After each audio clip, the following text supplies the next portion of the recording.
Yon. Good afternoon everyone and welcome back for another video. So guys, invite ko muna kayo bago natin simulan yung installation na gagawin natin dito. So Facebook page natin sir, TRD Parts, and the YouTube channel, TRD Parts. Please subscribe and do click na rin the notification bell.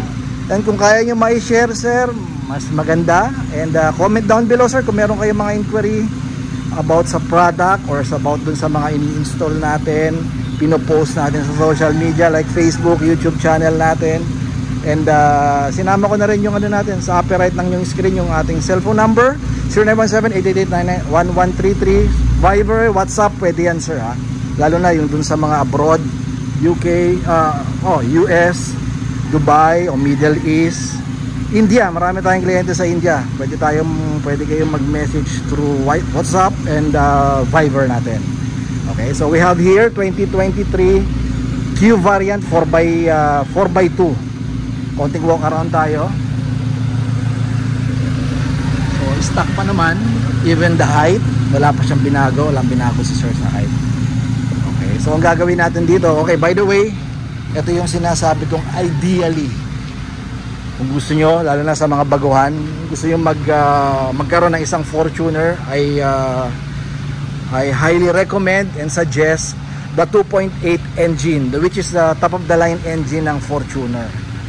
Okay, so ang 2.8 engine, konting trivia lang tayo, nakikita lang to sir sa lahat at ginagamit sa 4x4 engine o 4x4 variant. I mean, even Hilux o sa Fortuner as well, ang 2.8 engine sa 4x4 nyo lang makikita.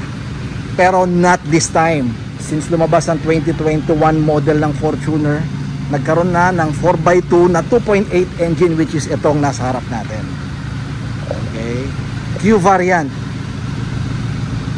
So marami siyang dadaan ng mga model like GV and even the LTD 4x2 na naka 2.4 engine lang. Alright, so sana wag kayong malito.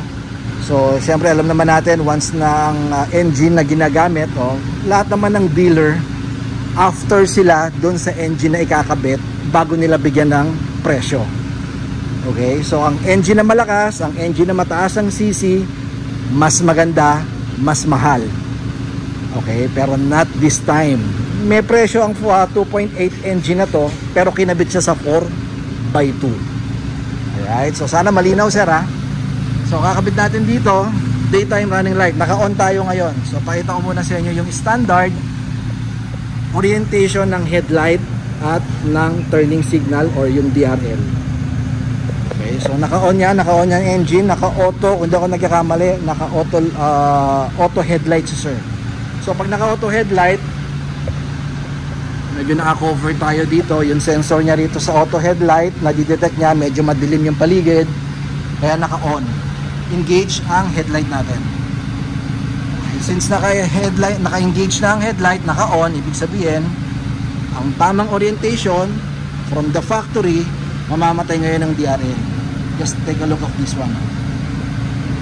DRL niya naka-off. Bakit naka-off? Kasi naka-on.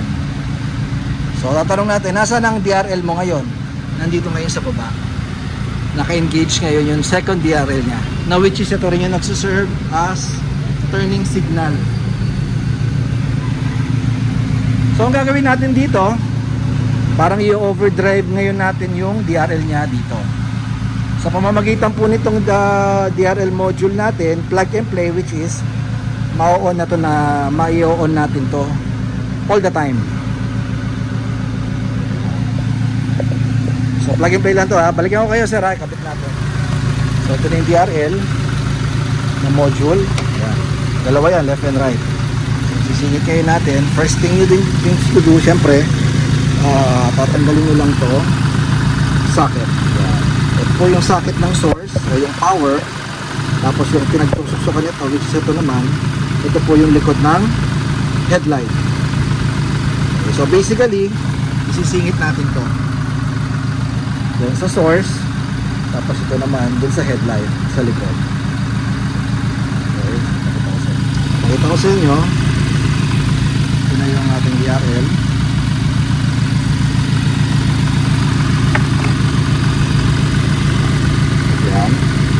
yung sa headlight. Yan. Tapos kabilang side naman yung sa power source nya. So dun sa stock nya na power. So kung nakikita na hopefully malinaw. Ikot-ikutin nyo lang pag nagkamali kayo, mali yung pagkakasaksak. No problem, walang problema dyan.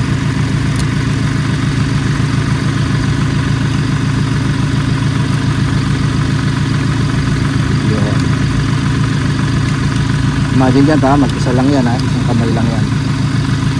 Pero nagagawa natin. Medyo maririnig nyo naman yung click nyan. Yun, click na siya. Natin, bang nakabukas na. Headlight on na tayo. I mean, naka headlight on, wala tayong ginalaw, kinapit lang natin, naka on na ngayon yung DRL. Pero nakatali, wala yung kabila, naka off kasi hindi pa natin kinakapit yung kabila, pero to on na. So ang ganda, di ba? Napaka magiging, well, in a way magiging aggressive ngayon yung look ng Fortuner mo. So ayan na yung nakabit na natin. So ito yung standard na orientation niya ha. Pakita natin ngayon since tinapatan natin ng ilaw yung sensor niya para ma-detect niya ngayon na madilim kasi madilim tong lugar na to. Yan, yung lugar na yan. Sige sir. Ay, tinanggal niya. Nag-engage yung headlight pero hindi namatay yung DRL. And that is the purpose. Okay? So yun ang dahilan ba't natin nilalagyan ng DRL module yung mga 2021 hanggang 2024 model na Fortuner. Maliban sa G variant iba kasi ang orientation ng headlight or iba ang headlight na ginagamit ng G variant. So applicable lang ito sa mga V, Q, GRS and LTD model ng Fortuner. So lahat yan lumabas ng 2021 up to 2024. Okay, so katulad ng ginawa natin, plug and play lang to lahat. Okay, so walang modification. Siguro installation, matagal na siguro yung 3 minutes. Basta mabilis mong matatanggal yung mga socket ng headlight sa likod. So alright, so ang presyo nito is 6,000 set. Madalas to at mabenta to sa Indonesia particular ha. Sorry, sa India. Mas maraming kumukuha nito sa India. Okay, so sa ngayon, may parating tayong another set or another package from Thailand. Medyo hot selling kasi itong module na ginagamit natin kasi wala ka ng, diba? Walang modification na gagawin eh. So madaling i-install, madaling paganahin. Okay, so thank you kay Sir Mike Dalisay ng Malate, Manila. Okay, so dinaya tayo, medyo nagmamadali lang si Sir kaya hindi na natin patatagalin. Alright, so keep safe. By the way sir, again invite ko kayo sa ating YouTube channel, TRD Parts. Please subscribe and hit the thumbs up icon there. And syempre subscribe. Kung may share sir, mas maganda. Thank you very much. Meron din tayo sa Facebook page natin, which is pareho lang kaya di kayo confused, TRD Parts din. Okay, so keep safe everyone. Poging-pogi oh. Alright, bye-bye.